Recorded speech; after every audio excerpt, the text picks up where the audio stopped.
Edward Limbong.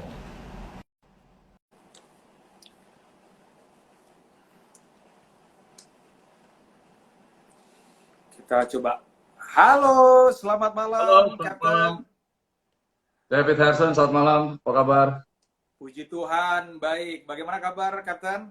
Luar biasa, salam kenal ya. Udah Ya, kita salam kenal, cuman Captain. Dengan tidak mengurangi rasa hormat, terima kasih ya, atas undangan saya untuk bisa bergabung dan berbagi nih ya, malam hari ini. ya. Nah, sebelum itu saya ingin menyampaikan salam dari ibu rohani saya, Ibu Ocen. Katanya salam buat Captain Edward. Oh, Ocen ya. Ya, istri dari almarhum Om Fetri, Captain. Ya, ya, ya. Teman Ya, kita lama itu. ya. Saya tahu Pak Edward itu karena Pak Edward sempat buat posting di YouTube ketika mengucapkan bela sungkawa terhadap kepergian almarhum Ya, Pendeta Fetri Kumasih. Bagaimana, Captain? Dengan keluarga ya. sehat-sehat, Captain? Puji Tuhan, istri satu, anak satu selalu sehat Wah, karena puji Tuhan, puji Tuhan. Selama pandemik ini bagaimana, Captain? Lebih banyak stay home atau masih tetap terbang? masih sekarang penumpangnya lagi apa? Belum begitu banyak, tapi bawa kargo jalan terus. Oh, kargo jalan terus ya? Ya, Ya, puji Tuhan. Jadi masih tetap terbang ya, Captain? masih ya, tapi nggak sering, paling seminggu dua minggu sekali atau seminggu tergantung pas tiba-tiba di revise aja diminta terbang gitu. Ya, puji Tuhan. Captain, ini Hmm, malam ini kita ini akan ngobrol santai banget. Tapi ya, teman-teman ini banyak yang mention dan DM saya. Mereka oke, minta ada beberapa mereka yang menanyakan ternyata mereka adalah subscriber dari YouTube channelnya Captain Edward. ya, Nah, buat saya dan buat teman-teman beberapa yang DM, Captain Edward ini salah satu teladan. Kenapa? Karena sekalipun terbang, terkadang Paskah juga bisa lakukan perjamuan waktu mengudara. ya, Itu luar biasa. ya, Jadi ya, Kapten ini Kapten benar-benar menginspirasi buat teman-teman bahkan di dunia kerja dimanapun ya, kita beribadah, kita menyembah Tuhan tidak terbatas pada tempat dan waktu bahkan ya. mengudara pun kita bisa tetap untuk kita menyembah Tuhan. Baik, Kapten mau tanya dulu, Kapten aslinya mana, Kapten? Kalau Saya dengar asli dari orang nama Limbong nih, aslinya mana? orang Batak dari Sumatera Utara. Oh, dari Sumatera Utara. Iya, kelahiran Jakarta, terus Hmm, hmm. ya besar di Jakarta, kuliah dulu sempat di UKI, habis itu mau nerusin sekolah ke Amerika, tahu-tahunya jadi sekolah pilot, pulang jadi pilot sekarang. Wah, puji Tuhan. Kalau boleh tahu, Cap, dulu sempat sekolah pilot di mana, Cap? Di South Carolina, North American Institute of Aviation, NAIA, Oh ya, itu tahun dekat berapa kalau Washington boleh DC. tahu, Captain? Tahun 87. Kalau boleh tahu juga, sempat jadi cita-cita nggak untuk jadi seorang pilot? Atau Saya punya seorang cita-cita lain? polisi, ABRI, pengennya jadi ABRI, gantiin Bapak, tiba-tiba Tuhan berkehendak lain, akhirnya untung juga nggak jadi polisi. Jadi kalau jadi pilot, bisa bebas melayani dengan pure uang makan gaji aja lah, begitu cerita. Ya, puji Tuhan, puji Tuhan. Saya juga lihat dari Instagramnya Captain Edward. Captain Edward ini tidak hanya sekedar seorang pilot yang terbang, Hmm, dapat duit, tapi juga lakukan beberapa kegiatan sosial yang memberkati banyak teman-teman, banyak ya, rekan-rekan ya, saudara seiman juga. ya. Nah, Cap, ini ceritanya gini nih. Kok bisa sih jadi pilot? Apakah hari itu juga ketika inginnya jadi ABRI, ternyata tidak, terus kemudian apakah benar-benar memilih jadi pilot atau memang Tuhan giring ke situ nih? Enggak, saya di Amerika sama kakak saya tadi sekolah mau ikut kuliah Ya. masuk ke university, tapi tiba-tiba saya pulang ketemu Hmm. teman saya pas liburan di Jakarta, ketemu teman sekolah SMP lah, terus tiba-tiba dia bilang dia pakai seragam pilot di mobil burak waktu itu. Hmm. Hmm. Terus Hmm. saya Hmm. tanya sama dia, lu pramugara di mana lu? Saya bilang gitu. Hmm. Dia bilang, Hmm. oh Hmm. enggak, saya pilot. Kok bisa? Dulu kan susah jadi pilot, cuma ada STPI Curug sama Hmm. saya sama Juanda. Pokoknya susah lah. Pilot tuh masih langka dulu kan tahun 80. Ya, Terus ya, akhirnya ya. Hmm. Hmm. dia kasih alamatnya, saya bikin aplikasi, tes-tes, saya lulus, kembali ke sana, sekolah pilot. Walaupun bapak saya nggak mengizinkan, tapi akhirnya ibu saya mengizinkan, akhirnya selesai juga. Alasan, maaf, ini Cap. Alasan dari Papa tidak izinkan, dari ayah, dari Captain Eva tidak izinkan, kenapa? Dia sih boleh saya milih apa aja, tapi karena dilihat kuliah di Jakarta nggak beres, masuk waktu itu mau akademi militer juga nggak jadi, terus ikut mau ke Amerika sekolah, mau kuliah lagi, tapi di sana juga nggak kuliah, main-main, akhirnya pulang itu nggak dikasih. Tapi ya semua memang atas izin Tuhan lah, karena memang tiba-tiba begitu saya sekolah di sana, passion itu, wah kayaknya enjoy nih terbang, kerja sambil jalan-jalan, itu aja di pikiran saya. Pulang sampai sini, puji Tuhan ya, sampai hari ini, Terus, Cap? ya sampai hari ini ternyata jadi hobi saya, jadi suka, dan nggak bisa lagi kerja di kantoran. Tadi sempat mungkin masa muda ya, Captain sempat bilang gini, Captain sempat bilang kuliah di Jakarta juga nggak beres. Kok bisa nggak beres? Emang yang dilakukan apa, Cap? Bisa berbagi sedikit, kok sampai kuliah di Jakarta nggak beres? Ya di Jakarta dulu kan saya ya tinggal di Tebet ya, daerah Jakarta Selatan, bergaul, habis masuk kuliah di UKI, terus karena lingkungan lah, bergaul dengan teman-teman, akhirnya kehidupan malam berjalan selama bertahun-tahun. Akhirnya ya nggak bisa kuliah di sini ya, makanya ikut mau sekolah ke Amerika itu biar lepas dari Jakarta juga, begitu ceritanya. Oh, dianggap supaya aman lah dari lingkungan teman-teman di Jakarta ya, sampai terus kemudian ke US dan kemudian ambil untuk pendidikan pilot. Cap, sudah berapa lama Cap mengudara, Cap? 30 tahun lebih lah. Sudah 30 tahun? Udah lahir belum, David? Wah, saya kayaknya belum lahir kalau sudah 30 tahun. Jadi kalau bisa panggil ini, saya bisa panggil Om Captain ini. Wah, sudah 30 tahun lebih. Berganti-ganti maskapai penerbangan atau dari... Burak Airlines, Sempati Air, sekarang di Lion Air. Oh, sempat di Merpati ya, Merpati Air. Sempati. Punyanya Humkus tuh. Oh, Oke. Dan sekarang ada di Lion Air. Wah, 30 tahun mengudara. Itu penerbangannya berarti lebih dari berapa puluh ribu? Sudah 20.000 lebih jam. 20.000 lebih jam terbang. 20.000 lebih jam. 24 ribuan lah, kurang lebih. 24.000. Ini, Captain, ini buat teman-teman. Mereka sempat menanyakan ke saya. Kalau panggilan sebagai seorang pendeta itu biasanya kan identik jauh lah daripada dunia malam, ya kan? Nggak mungkin pendeta dekat dengan dunia malam. Panggilan pendeta yang ngurusin pasti identik dengan gereja dan sebagainya. Tapi panggilan sebagai pekerjaan sebagai seorang pilot itu selalu identik dengan duit banyak. Yang kedua glamor, yang ketiga pesta party, dan yang keempat kalau yang laki-laki selalu identik dengan dengan sebutan selalu dekat dengan perempuan-perempuan kan. Nah, saya sempat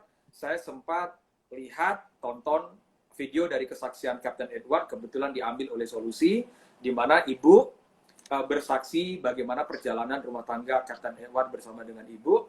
Dan ternyata memang Captain Edward tidak hanya waktu muda, tapi setelah sukses, punya banyak uang, terbang sana sini, lumayan bandel juga kelihatannya, Cap ya.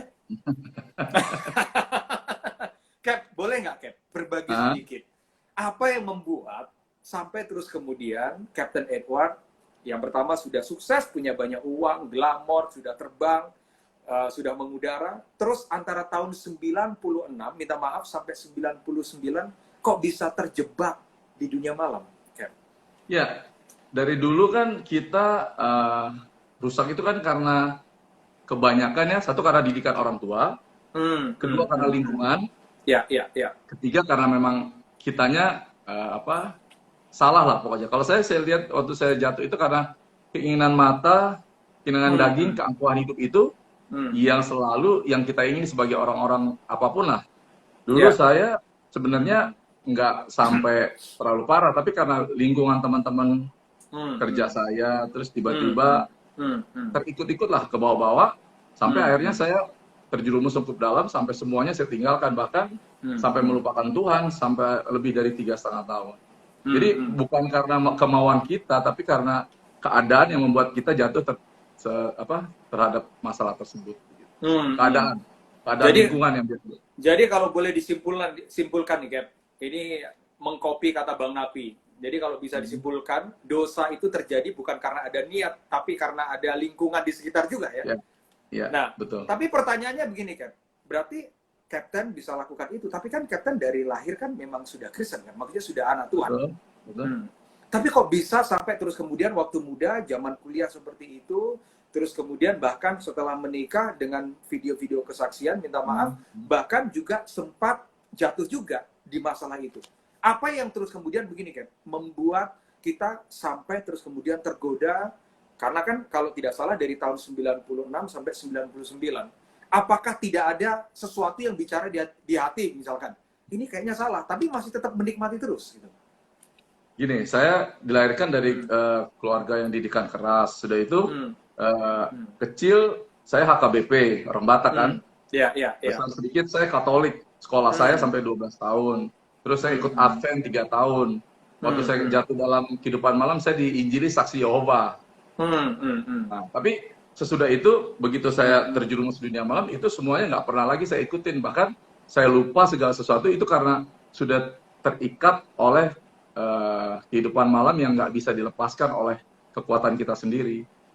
Karena udah terjerumusnya terlalu dalam, tapi ternyata Tuhan punya rencana lain. Kalau nggak ditangkap secara pribadi, mungkin ya binasa ya. Karena kan kita tahu iblis mencuri, membunuh, dan membinasakan. Tapi kalau Tuhan datang, dia akan membawa kita untuk hidup dalam kedamaiannya. Jadi intinya kita jatuh itu bukan niat kita sendiri, karena lingkungan kita, terus kita nggak akan sadar, nggak bisa lepas dari ikatan yang telah membelenggu kita. Contohnya kemabukan, pesta pora, atau selingkuhan, itu kan ada sesuatu yang mengikat. Jadi kalau mungkin secara capek gitu bilang, aduh udahlah, gue nggak mau lagi, tapi nggak bisa lepas gitu, karena ada ikatan itu.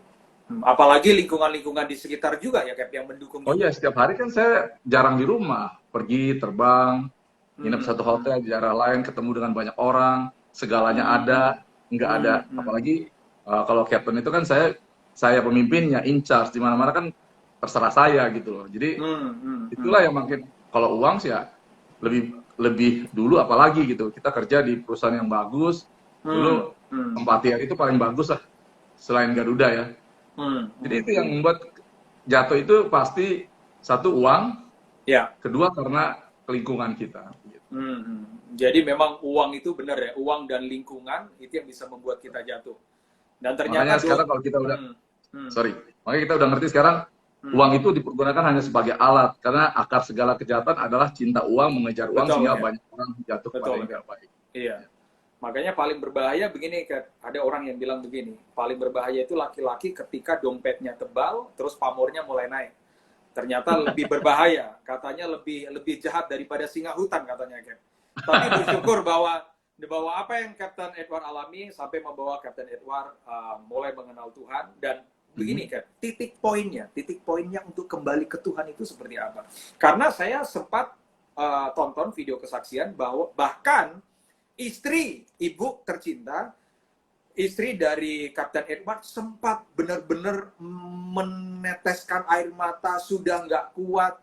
Bahkan orang tua dari Captain Edward sendiri aja sudah give up untuk mempertahankan pernikahan anaknya. Tapi istri luar biasa, istri Captain Edward sangat luar biasa. Bahkan sekalipun keluarga tidak mendukung, karena hari itu Captain Edward lumayan bandelnya minta ampun, jadi istri benar-benar bercucuran dengan air mata. Nah, turning point, titik di mana Captain Edward langsung merasa gini, kayaknya enggak nih, gue udah capek nih, gue mesti kembali nih ke Tuhan.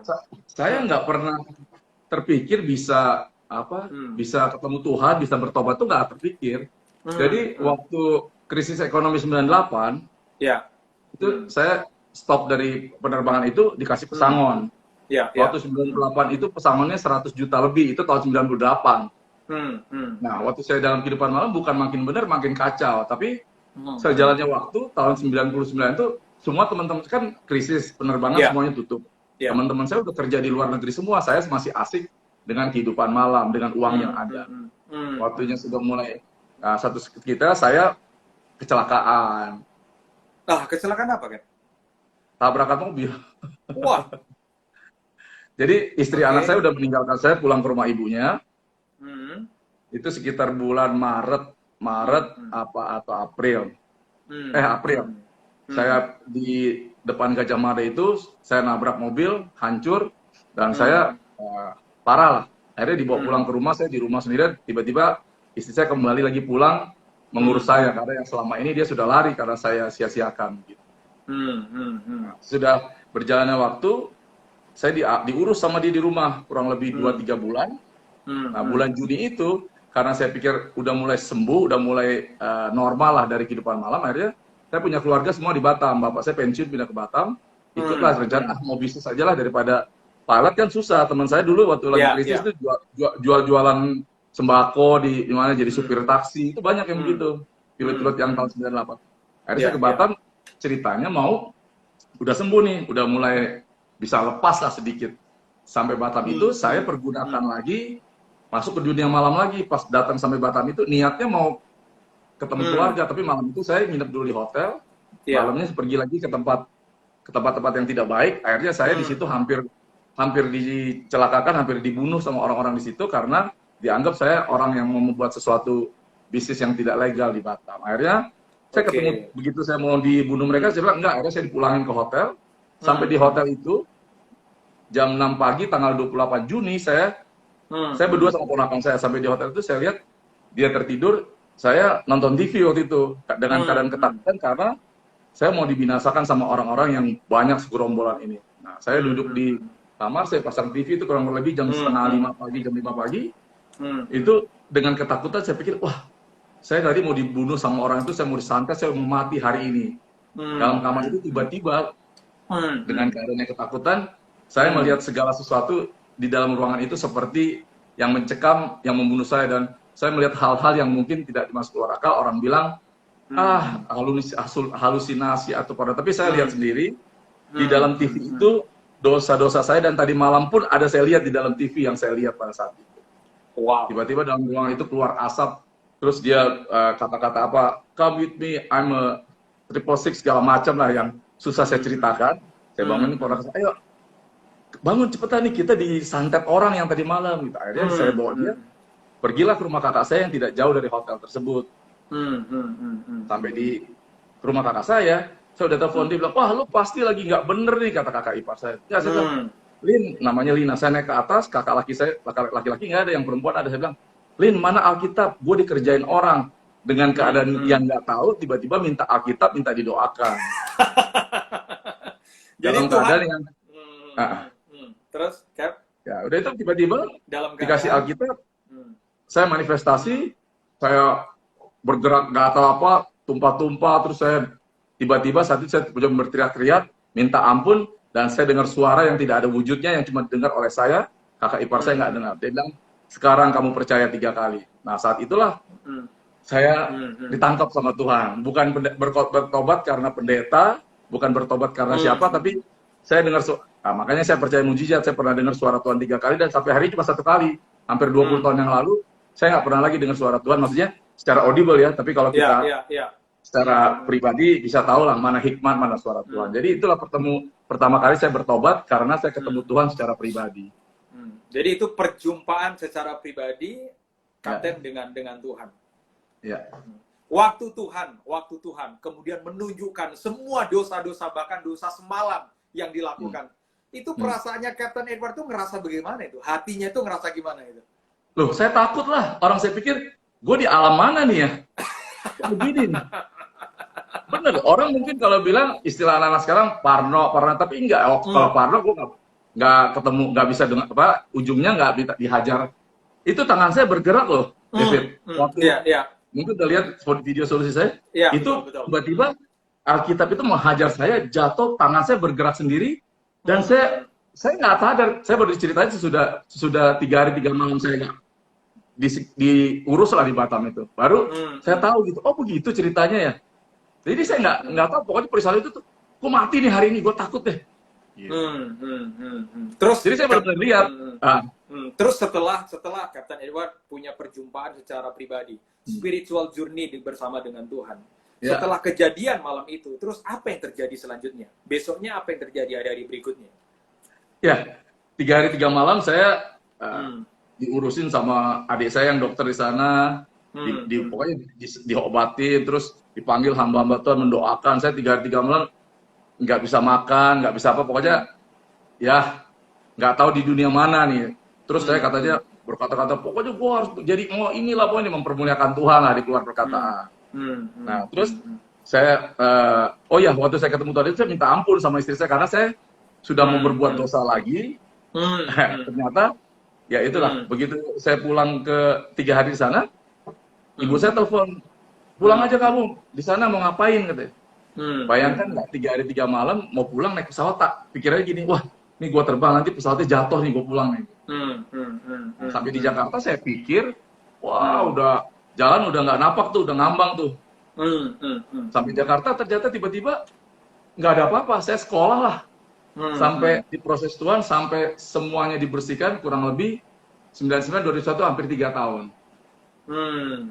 Belajar mengenai pengenalan akan Tuhan, belajar sendiri, diajar oleh Roh Tuhan, dan juga saya baca semua buku, saya tamatkan ini sampai 2001 baru Tuhan percayakan saya lagi bekerja di Lion Air. Puji Tuhan, puji Tuhan. Nah biasanya kalau kita ini kan selalu punya teman-teman yang juga dalam tanda quote and quote ya, teman-teman bandel, teman-teman yang nakal. Kadang kita nggak mau digodain sama mereka. Nah biasanya itu nilai pertemanan itu begini. Ketika kita bandel-bandel, semua nakal sama-sama, itu nilai pertemanannya kuat. Tapi begitu kita bandel sama-sama, nakal sama-sama, begitu ada satu orang bertobat, kita itu sebagai teman kayak ngerasa itu nggak suka gitu loh. Artinya kalau orang sudah bertobat, berarti kita sudah nggak bisa ajak dia minum lagi, mabuk lagi, party lagi, pesta pora lagi. Nah, titik di mana Kapten Edward mulai kenal Tuhan, terus kemudian Kapten dekat dengan Tuhan, Kapten bangun rohaninya dengan Tuhan. Masih ada nggak teman-teman, respon teman-teman yang bandel-bandel itu gimana, Kapten? Ya aneh lah, tapi itulah kesempatan saya begitu. Lu kok bisa gini? Ya saya ceritakan prosesnya begini. Tapi kan nggak mungkin ya. Kan saya sampai hari ini, saya bilang, saya perkatakan apapun tidak ada yang pernah saya tambahkan atau saya kurangkan. Apalagi untuk mengenai Tuhan ya. Teman-teman saya dengan berjalan waktu, saat pertama, tahun kedua masih belum parah. Akhirnya saya dibuat taruhan sama teman-teman saya di pekerjaan. Kapan lu jatuh lagi? Begitu saya ditantang, oh iya. Makin saya ditantangin gitu, kapan lu jatuh lagi? Nah makin saya buktikan lah. Jangan sampai jatuh seperti anjing kembali ke muntahnya, babi kembali ke kubangannya. Jadi, intinya saya bisa bertahan, satu karena doa istri saya. Kedua karena niat saya memang, saya setiap apa-apa bukannya saya hadapi atau apa, saya menghindar, avoiding. That's paling bagus itu menghindar. Nah, terus bukan jadi kita jadi orang aneh, enggak. Saya tetap, kan orang sering banyak bilang bersaksi. Kalau bagi saya, bersaksi itu hanya temporary, sementara. Lo boleh bersaksi hebat, lo boleh menyaksikan kehebatan orang lain. Tapi yang terpenting kalau kita sebagai anak-anak Tuhan, sebagai hamba Tuhan, lo menjadi saksi. Jadi lo hidup seperti, kan Tuhan bilang gini, dari Yerusalem, Yudea sampai, kau akan menjadi saksiku. Jadi kita hidup bukan bersaksi. Lo harus hidup seperti Yesus hidup. Lo lihat karakter dia, sifat dia, ajaran dia, lo ikutin. Nah itu yang saya coba terapkan sampai hari ini. Gampang, nggak gampang, tapi karena ada yang membantu kita di sini, Roh Tuhan, Roh Kudus, pasti bisa lah. Kan nggak ada yang mustahil. Kuncinya kita mau atau enggak, itu aja. Nah tentunya begini, Kev. Begitu Kapten sudah bertobat, terima Tuhan sungguh-sungguh, tapi kan pekerjaan sebagai seorang pilot kan tetap berlanjut bahkan sampai hari ini. Nah, pekerjaan seorang pilot itu biasa, minta maaf, kalau bagi orang yang di luar sana selalu identik dengan glamor, pesta pora, uang banyak, nah dengan godaan, apalagi kalau kita laki-laki, berarti godaan dari perempuan-perempuan, godaan untuk party, ke diskotik, ke pub, itu kan kuat sekali. Nah, setelah kejadian itu, begitu Kapten Edward memutuskan untuk dekat dengan Tuhan, godaan itu seberapa kuat dan caranya. Karena kan tentunya pasti itu teman-teman atau lingkungan atau mungkin dari diri kita sendiri. Kadang itu iblis itu ya pakai kesempatan, adanya kesempatan untuk dia itu buka pintu untuk kita jatuh lagi di situ. Nah, bagaimana cara Kapten Edward untuk bisa menang atas semua godaan, menang atas tawaran itu? Ya, sering lah ya, sampai hari ini kalau kita nginep di mana gitu ya, kalau diajak. Saya berusaha kalau misalnya tempat-tempat yang hanya pergi makan, oke lah. Tapi kalau udah pergi ke tempat-tempat yang ini, saya bilang, gue nggak ikut deh. Gue di kamar aja. Saya selalu berusaha menghindar. Jadi apapun yang tawaran begitu. Tapi kalau memang kita memang pengen pergi, misalnya saya terbang di Bali seminggu gitu, anak istri saya datang ikut. ke Oke. sana. Jadi semua ya orang-orang tahu lah di dunia penerbangan itu kan kecil ya, kehidupan kita semuanya hampir sama lah. Ya, Pilot ya. itu ya cuma ada dua lah, satu yang kiri, satu yang kanan. Jadi semuanya itu sama. Jadi kalau saya sih kuncinya menghindar, dan kalau memang kita nggak kuat menghadapi ke tempat tersebut, jangan lakukan, jangan pergi. Saya selalu kalau nginep nggak munafik ya. Ya kalau ngeliat yang godain perempuan cantik, pramugari, sampai hari ini saya udah lama gitu nggak pernah dipanggil om, nggak pernah dipanggil eyang, nggak pernah dipanggil opung, panggilnya Cap, mau makan apa Cap, mau minta. Itu kan satu godaan yang kalau kita ke bawah arus ya Betul. pasti bisa. Ya, Betul. saya nggak bilang pilot-pilot semuanya suci, banyak teman-teman saya juga yang masih sampai hari ini pun kehidupannya ya masih seperti dulu, tapi itu keinginan kita sendiri sih. Kalau memang kita mau jaga, mau bertobat, ya ambil tindakan, jangan ikut arus aja, itu aja. Kalau kita ikut arus, jangankan pilot lah, kerja di kantor juga, jadi dokter, suster, selingkuh itu pasti terjadi. Tapi biasanya begini, Cap. Banyak orang mengiyakan atas nama pertemanan, atas nama ketidakenakan biasanya. Contoh, terbang di satu tempat atau kita ada di satu kota, tiba-tiba kita punya teman sahabat baik, dia bilang gini, oh ya aku lagi ulang tahun nih, ini ayo kita lagi pesta yuk. Atas nama pertemanan, terus kemudian ketidakenaan atau karena rasa sungkan, terus kita kemudian mengiyakan. Menurut Captain Edward, hal-hal seperti itu, menurut penilaian Captain Edward seperti apa? Maksudnya kita gara-gara gak enak harus ikut ya, itu kan kembali lagi saya bilang, kalau kita sudah tahu, kan mereka semua, saya rasa ilmu saya soal dunia malam paling tinggi lah, nggak ada. Kalau orang mereka mau ngajak saya atau apa, mereka tahu gitu. Sampai hari ini jalan sama teman-teman pernah, tapi ke tempat-tempat yang ini sampai melakukan hal-hal yang seperti dulu saya nggak pernah. Cuman kalau ikut untuk pertemanan, untuk kalau makan atau jalan-jalan, tapi kalau saya pergi ke satu daerah lama di tempat itu, saya pasti istri saya suruh datang sama anak saya atau istri saya. Jadi saya nggak akan bosan dan nggak akan lagi pergi dengan orang. Sama saya kerja jadi pilot ini, banyak lah pergi kemana-mana juga sama teman-teman pergi, tapi nggak ke tempat-tempat yang negatif gitu. Nah ini Cap, sama seperti tema kita malam ini nih. Tema kita malam ini temanya terbang di atas awan. Ya, ini sesuai, ya, terbang di atas badai. Nah, sama seperti tema kita malam hari ini adalah terbang di atas badai. Ini pertanyaan yang sederhana sih, Cap. Selama perjalanan kehidupan dari Kapten Edward Limbong, pernah nggak ngalamin badai kehidupan yang cukup kuat dan cukup berat, kan? Entah itu sebelum terima Tuhan atau setelah terima Tuhan. Pernah nggak ngalamin badai yang sangat kuat ini, kan? Ya, yang badai yang paling parah itu ya waktu saya jatuh ke dunia malam ya, sampai saya menyanyiakan segalanya, istri dan anak saya. Itu yang badai yang paling berat ya. Tetapi ya kembali lagi, kasih karunia, anugerah, kemurahan Tuhan itulah yang menyelamatkan saya. Saya kan nggak tahu, saya benar-benar nggak ngerti loh Mas. Ini sampai hari ini kalau bisa lihat ke belakang gitu, saya bisa diselamatkan, diluputkan sampai berpuluh-puluh kali dari kebinasaan, dari kematian. Itu kan suatu hal yang ini, itu badai yang paling berat ya waktu saya ninggalin menyiajakan anak istri saya dari 3 tahun itu, 96 sampai 99 itu. Nah, itu badai yang paling berat. Dengan apa yang terjadi hari itu, tahun 96 sampai 99, itu respon anak dan istri seperti apa, Ken? Kalau anak saya kan masih umur 2 tahun waktu itu ya. Jadi nggak begitu ngerti. Yang paling ini ya istri saya lah.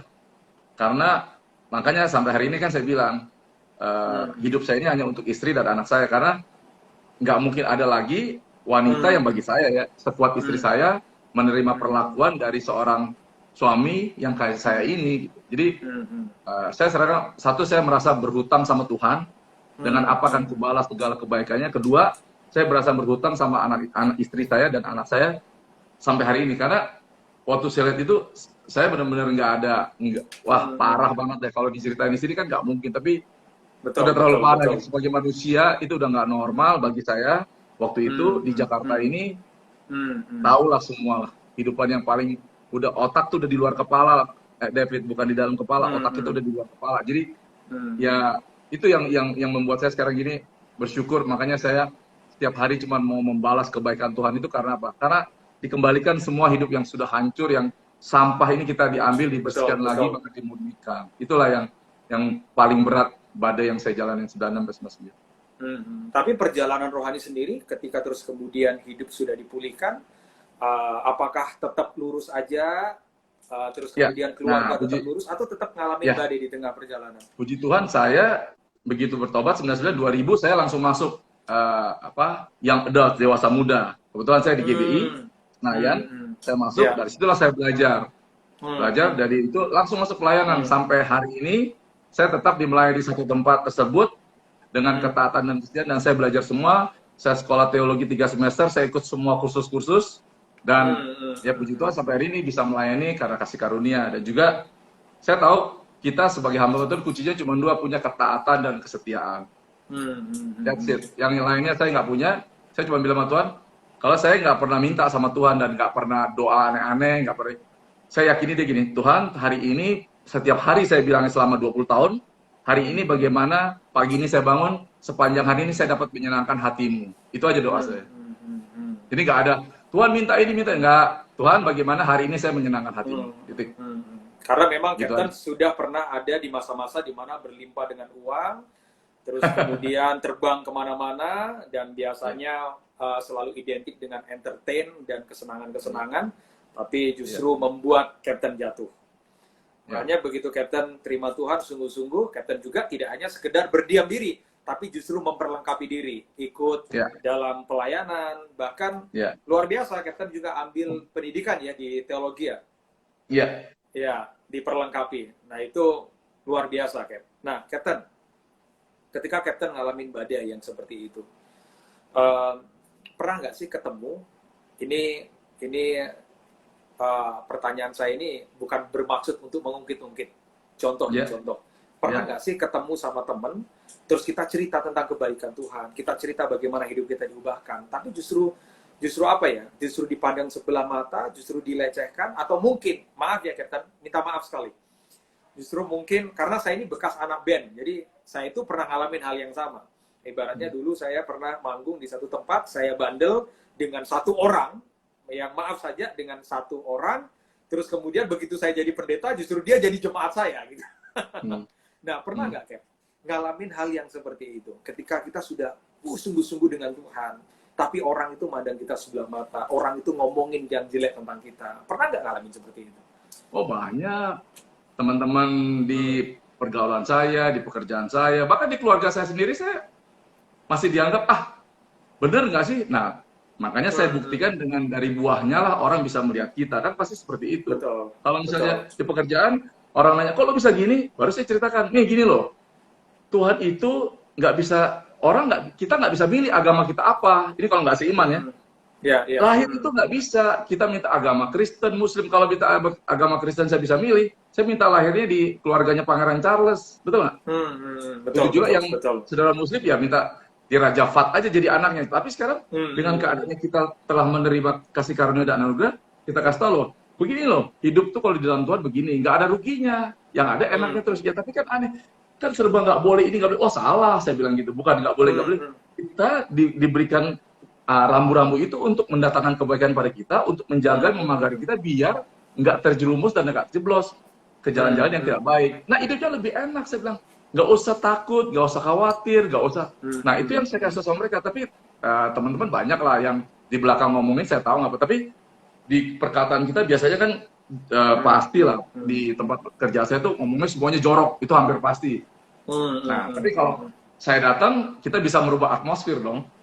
Betul. Nah, itu yang saya, jangan ini lah, ada pendeta datang. Nah, jadi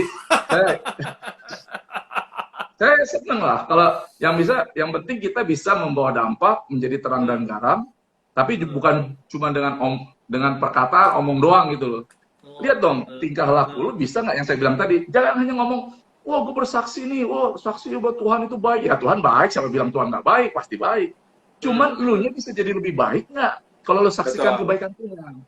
Saya suka di street mas, orang bersaksi abis itu di luar nggak bener. Jangankan soal bersaksi, yang di mimbar aja habis khotbah juga di luar nggak bener kok. Saya nggak judgement ya, tapi menurut pengalaman yang saya lihat, yang saya alami, ya banyak lah. Tapi itu bukan urusan saya. Yang penting kita sekarang, ayo berbuah dan juga menjadi terang dan garam dalam kehidupan yang pernah kita lalui. Kalau saya bilang soal kejahatan, udah semuanya, udahlah. Orang nanya teman-teman, Cap kok sekarang begini? Ya gue semuanya udah, apalagi yang belum, cuma satu yang belum. Apa Cap yang belum? mati doang gue belum pernah. Oh gitu ya Kep. Langsung. Benar Mas. Semua saya udah, satu doang belum mati doang gue belum pernah. Dan gue gak takut mati. Ya kalau kita sungguh-sungguh di dalam Tuhan, kadang-kadang orang bilang, ih apaan sih lo? Ya tapi nggak apa-apa. Kerinduan hati kita kan bisa dicerminkan dari apa yang kita perkatakan, apa yang kita jalani dalam hidup ini. Ya, itu kalau saya sampai hari ini. Ya. Cap, selama mengudara Cap, hampir 30 tahun nih, selama mengudara hampir 30 tahun. Pernah nggak sih ngalamin badai yang cukup kuat? Maksudnya badai secara fisik, waktu terbang ngalamin badai yang cukup kuat tuh? Wah, sering lah ya. Dalam keadaan musim hujan gitu kan, kalau kita masuk cuaca buruk, kita pasang semua sampai pesawatnya udah kertak-kertak, udah dihantam batu es, udah dikasih masuk listrik petir, kita pasang semua sistemnya yang sudah diajar di. Ya, selebihnya apa? Berdoa. Sampai bisa setengah jam masuk diaduk-aduk dan perasaan, wah kalau di pesawat kenapa-napa, belum pesan-pesan nih di rumah, oh pikirannya udah negatif.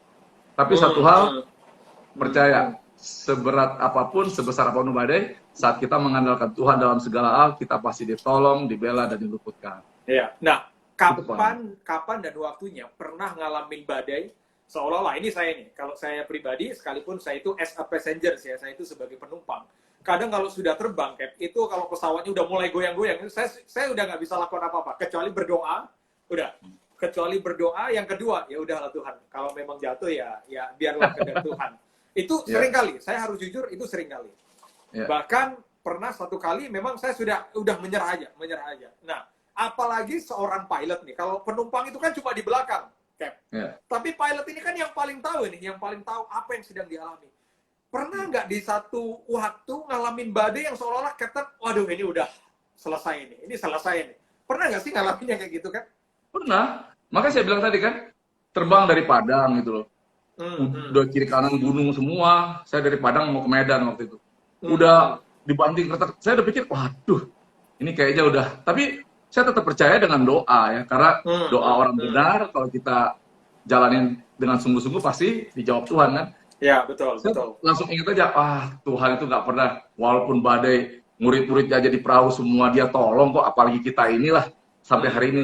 Kecuali kalau kita nggak sungguh-sungguh dalam Tuhan, pasti ketakutan itu akan terus menghantui kita. Tapi kalau sampai hari ini, sebelum bertobat pun, saya setiap berseru dalam nama Tuhan diluputkan dan diselamatkan. Saya pernah terbang ke Manado malam-malam dalam keadaan tidak baik, mesin yang kanan bocor, olinya saya matikan satu, mendarat. Wow. Ditolong Tuhan. Kalau sudah bertobat ini selama 20 tahun terakhir ini udah banyaklah cerita-cerita yang saya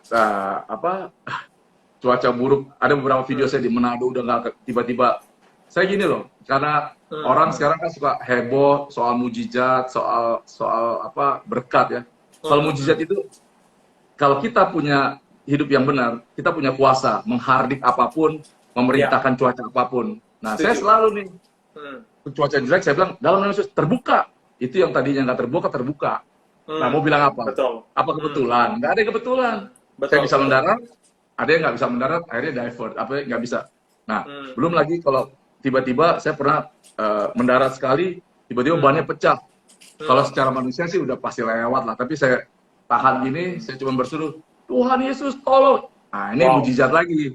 Orang mau percaya mau nggak, itu bukan urusan gua, tapi ada satu kuasa yang menahan dan pesawat itu bisa berhenti pas di ujung. Saya nggak bisa selamat sampai hari ini. Jadi terlalu banyak orang kalau nggak percaya mujizat ya rugi aja gitu bagi saya. Tapi sebagai anak-anak Tuhan, ayolah kita nih sampai hari ini jangan pernah takut lah, COVID-19 lah, pendeta pada mati lah, itu kan cuman nggak ada nilainya, itu kan cuman prosesnya aja. Kalau nilai itu kan bagaimana kita hidup terus kita mati, itu baru ada nilainya. Jadi sekarang, oh dia kok mati karena COVID, siapa bilang? Itu mati karena kesalahan dan kebodohanmu kalau saya bilang.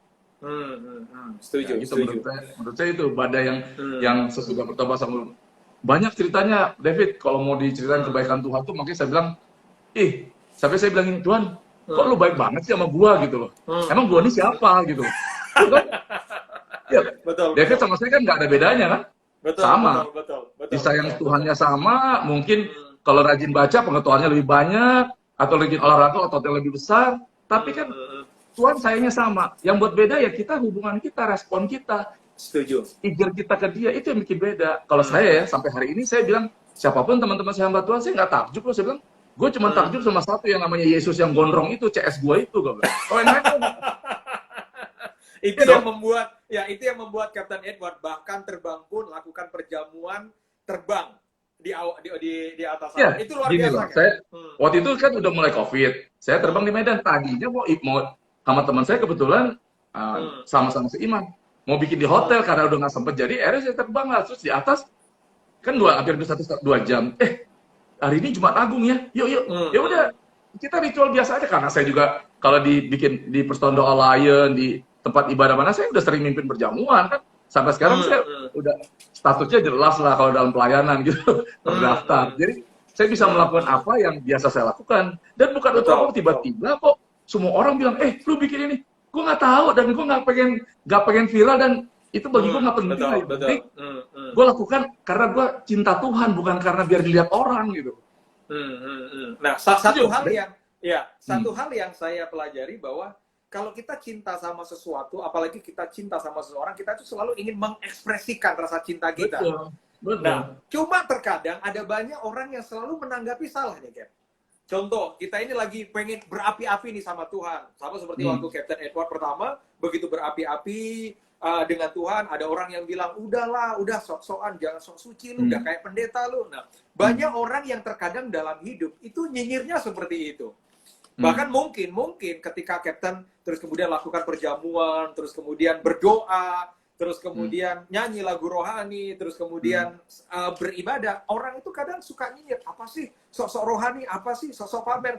Nah, kira-kira apa yang Captain Edward mau kemukakan atau yang mau omongin dari sesuatu yang Captain lakukan, tapi orang tetap nyinyirin dengan apa yang kita lakukan. Padahal itu kan hal yang baik. Iya. Gitu. Kan gini loh, kehidupan rohani ini kan jagalah api itu mesbah itu setiap pagi jangan sampai padam. Ya. Orang kalau bilang bertobat, wah dia kasih mula-mula. Terus sekarang udah gue 20 tahun bertobat, kasihnya apa? Kasih entar-entar gitu. Betul. Kuncinya kembali ke diri kita sendiri. Kalau kita sayang sama sesuatu, cinta sama sesuatu, setiap hari dong kita rindukan. Setiap hari dong kita lakukan apa yang menyenangkan hatinya, begitu kan? Nah, saya setiap hari, betul. kalau orang bilang, lo kok fanatik apa? Loh, dengan gue begini, lo kan tau gue dulu, hidup gue lebih enak sekarang dibanding sekarang. Sekarang akhirnya saya balikin, kalau orang yang terlalu nyinyir atau apa, enakan hidup gue apa lo sama sekarang? Dengan gue begini sama Tuhan, dekat sama Tuhan, hidup gue lebih nyaman. Saya nggak ngomong soal berkat, soal uang ya. Kalau uang sih ada bonus lah. Saya cari sumbernya setiap hari. Kalau cari sumbernya itu, apapun, bahkan belum kita doakan pun dikasih sama dia. Kebajikan dan kemurahan akan mengikutimu, janji dia. Setuju. Jadi haruslah dibangun mesbah itu setiap pagi, Mas. Makanya saya bilang, bangun tidur, saya kalian semuanya yang masih milenial, anak-anak muda, seumur David, apa yang kalian lakukan bangun tidur pertama kali, apa yang kalian lakukan? Cari HP kan pasti kan? Nah, kalau bagi saya, ubah sekarang. Dulu saya lakukan juga. Pagi bangun pagi itu, carilah dahulu siapa? Kerajaan Allah, yaitu Tuhan, dan kebenarannya, maka apapun sepanjang hari ini yang kita butuhkan, kita pasti dikasih sama dia. Jadi jaga api mesbah itu setiap pagi. Iya, itu penting. Jadi jaga api mesbah itu mesti harus dibakar terus, harus menyala terus. Iya, setiap pagi. Jangan siang. Kalau siang nanti pagi-pagi rezekinya dipatok ayam katanya. Oke, pertanyaan selanjutnya. Banyak anak-anak muda, beberapa orang mereka bercita-cita, ya pengen juga jadi pilot. Selalu pilot. Kenapa? Pilot itu salah satu cita-cita impian ternyata.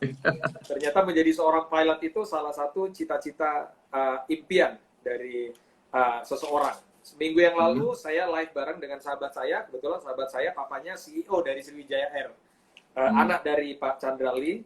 Ternyata menjadi seorang pilot itu cita-cita kebanyakan anak-anak muda karena identik dengan uang banyak, glamor, pesta, yang maaf kata, quote and quote selalu identik dengan pramugari, perempuan cantik. Nah, Cap, nasihat apa buat rekan-rekan yang muda yang bergabung dengan kita hari ini? Nasihat apa? Karena banyak anak-anak muda mereka ingin sukses, waktu muda mereka ingin sukses. Selama muda mereka ingin punya uang sebanyak-banyaknya, punya fasilitas, tapi tujuannya untuk menikmati kesenangan hidup. Ya, menikmati. Sama kayak saya. Menikmati hal-hal yang duniawi ya. Mungkin Captain Ya, Edward pernah lakukan itu. Nah, ya, nasihat untuk rekan-rekan muda yang masih mungkin pemikirannya seperti itu, pengen sukses pokoknya yang penting bisa senang-senang, pengen sukses yang penting bisa senang-senang. Bahkan ada beberapa anak-anak muda mereka bilang begini, udah deket sama Tuhan nanti tua aja, masih muda kita senang-senang aja. Dan kira-kira betul. pesan apa dan nasihat apa yang Captain mau bagikan ke rekan-rekan muda malam ini? Ya, selama saya 3 tahun ini bikin vlog penerbangan, banyak kan orang yang namanya gipil, gila pilot, kepengen jadi pilot. Nah, saya cuma bilang satu hal, saya bersyukurnya punya orang tua yang mendidik saya sangat keras waktu itu. Dari umur kecil sampai umur 15-16 tahun saya masih dididik dengan kekerasan. Tapi nggak apa-apa lah, sampai saya masuk di tahanan anak-anak Pak Mardi Siwi pun pernah gitu. Nah, modal itulah yang membuat saya punya disiplin sampai hari ini. Kuncinya pertama, kalau engkau mau sukses dalam pekerjaan apapun, termasuk hamba-hamba Tuhan, punya kedisiplinan. Ya. Satu, ini Setuju. untuk pilot yang mau jadi pilot. Kedua, Ya. kita harus tahu passion kita. Itu kan kalau jadi Ya. pilot nggak seperti mau sekolah dokter atau lawyer. Kita kan harus punya skill. Kalau Ya. skillnya nggak nyampe, biarpun punya uang, nggak usah jadi pilot deh. Hmm. Kan kita bisa mengukur diri kita, David. Ya, Kira-kira mampu setuju. nggak? Pertama, kalau mau jadi pilot, harus disiplin. Sesudah itu, kalau soal bilang, oh saya pinter, saya kurang pinter, itu bisa dipelajari. Mental kita harus siap jadi pilot, itu kuncinya mentalnya. Nah, kalau nanti kehidupan glamor, kerja apapun bisa glamor. Kebetulan pilot ini nggak, glamornya apa sih, setiap hari, setiap 2 tahun, 3 tahun, itu berganti. Pramugari itu nggak ada yang tua, adanya muda semua gitu. Nah, kalau laki-laki, identiknya semua mata keranjang, betul nggak? Betul, Ya, Cap. Betul. Ya. saya sih jujur-jujur aja lah, bukannya orang-orang biasa. Hamba-hamba Tuhan juga banyak mata keranjang kok. Betul. Setuju, Cap. Setuju. Mata keranjang, mata duitan. Tapi intinya gini, kalau sekalian anak-anak muda mau jadi pilot, punya passion yang benar-benar kita itu tahu bisa mampu nggak kita berhasil. Kalau punya kedisiplinan itu pasti bisa. Kan banyak sekarang sekolah pilot asal punya uang, kalian bisa sekolah pilot. Nah, sesudah lulus, nanti tes masuk airline-nya banyak juga yang nggak sesuai standar gitu loh. Jadi memang uang banyak, hidupnya jalan-jalan terus, tapi resikonya kan juga tinggi. Resiko Ya, kita betul. tinggi loh kerja ini. Betul, betul. Benar-benar bertaruh nyawa kelihatannya, Cap ya. Betul. Jadi saran saya boleh mau jadi pilot, tapi ukur dulu kemampuan diri kita dan mulai sekarang disiplinkan diri kita kalau memang mau mencapai tujuan cita-cita kita. Cap, harapan ke depan apa nih, Cap? Harapan Saya ke depan, ya. Bagi saya Captain sekarang sendiri. ini ya mau ini aja lah, mau lebih tahu lagi kehendak Tuhan dalam hidup saya ini. Dan setiap hari biar nama dia dipermuliakan, saya berusaha belajar. Saya belum tentu selalu orang bilang kita harus menjadi orang baik, belum. Kita harus menjadi orang benar. Orang baik itu belum tentu benar. Orang benar itu pasti melakukan hal-hal yang baik. Nah, saya ke depan ini rindu ya dalam pelayanan, dalam bidang sosial. Saya masih bisa kerja 10 tahun lagi, 10 tahun lebih, tapi kalau memang Tuhan izinkan 5 tahun terakhir ini udah nggak kepengen kerja lagi, pengen full time. Tapi Tuhan bilang full heart dulu lah. Kan ada 2 macam hamba Tuhan, ada full time, ada full Ya, heart. betul. Nah, kerinduan saya untuk sepenuhnya menerima panggilannya dia, nggak tahu kapan, dan untuk mempermuliakan dia, dan harapan saya untuk kita semua, mau kita jemaat Tuhan, mau kita pelayan Tuhan, ayolah berharap sama yang namanya Yesus yang gondrong tadi itu, dia nggak pernah mengecewakan. Kalau, kan orang gini loh, kok gua nggak hidup gua kan nggak enak. Cek diri kita sendiri, Tuhan tuh nggak pernah salah. Kalau kita hidupnya benar, kita hidupnya berkenan, kita hidupnya taat dan setia, Betul. semuanya pasti dijawab pada waktunya. Doa kita tuh pasti dijawab. Pasti diberkati, Cap. Apalagi masa-masa seperti ini, waktu Ya. banyak, ya, waktu banyak, keadaannya lagi nggak ini. Ayo dong, perbaiki hubungan kita, ubah karakter sifat kita. Nggak gampang, Setuju. tapi kalau ada kemauan, semuanya tahap demi tahap. Nggak ada yang instan. Yang instan cuma kopi sama Indomie. Baik, Cap. Ini pertanyaan terakhir. Nanti setelah Captain jawab, karena kebetulan kita masih punya waktu beberapa saat lagi. Nah, setelah nanti Captain jawab, nanti saya minta jika berkenan Captain untuk bisa tutup nanti dalam doa, untuk bisa berdoa buat kita semua. Nah, tapi pertanyaan terakhir.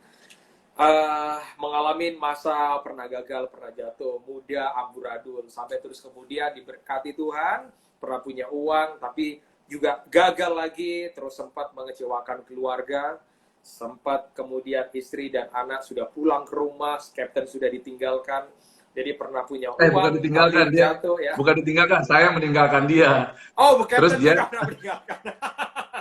dia Nah, nggak pernah Cap, ninggalin saya.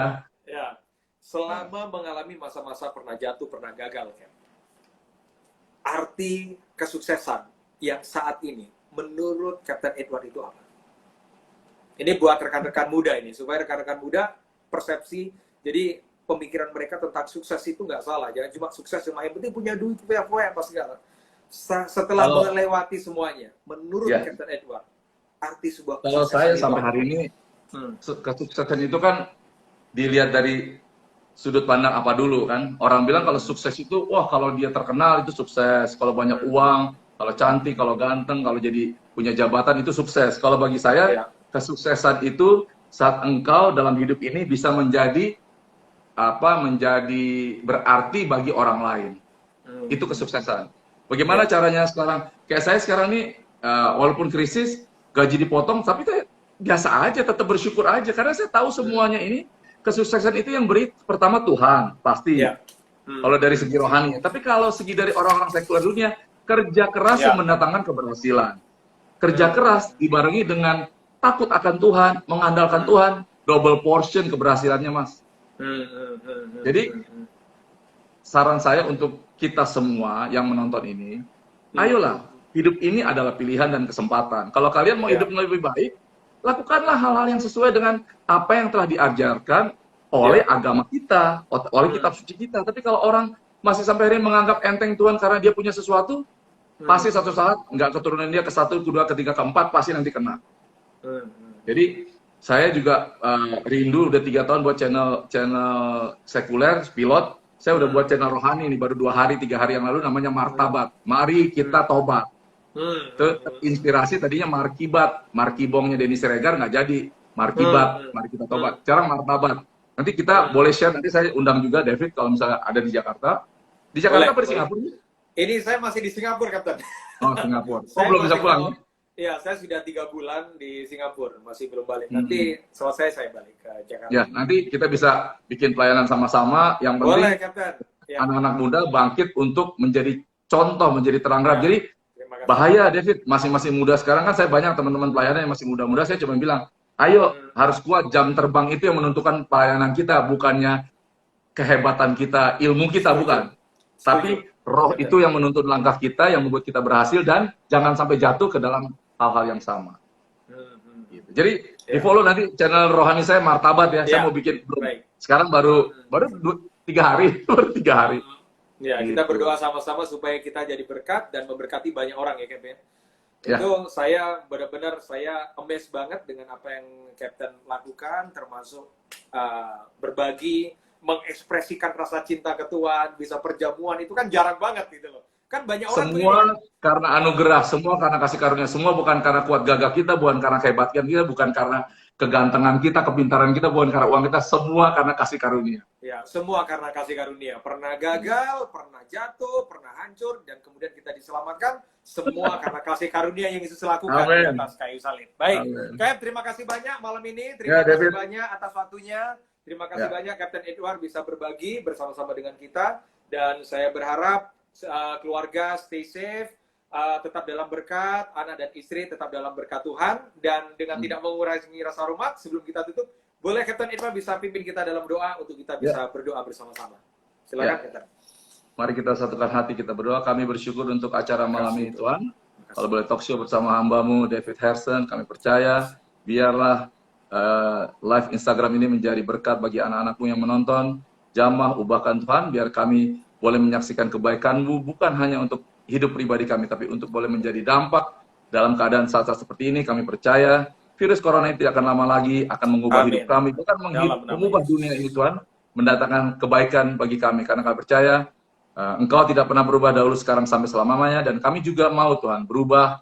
Selesai COVID ini, kami berjanji akan lebih taat dan setia, dan kami akan mempermuliakan Kau dalam hidup kami. Berkati David, Tuhan, lindungi, jagai sampai Kau bertemu kami dalam pelayanan selanjutnya. Kami mengasihi Bapa, hanya di dalam nama Tuhan Yesus kami berdoa dan bersyukur. Kita yang percaya katakan sama-sama. Amin. Amin. Terima kasih, Kapten. Terima kasih. Sampai ketemu di Jakarta. Nanti Sampai saya ketemu, undang kita ngopi atau kita makan siang atau makan malam. Boleh. Terima kasih, stay safe. Salam buat keluarga yang di Jakarta. Terima kasih, Kapten. Terima kasih teman-teman semua yang bergabung untuk bisa mendengar sharing dari Kapten. Tuhan berkati, Kapten. Tuhan berkati. Tuhan berkati.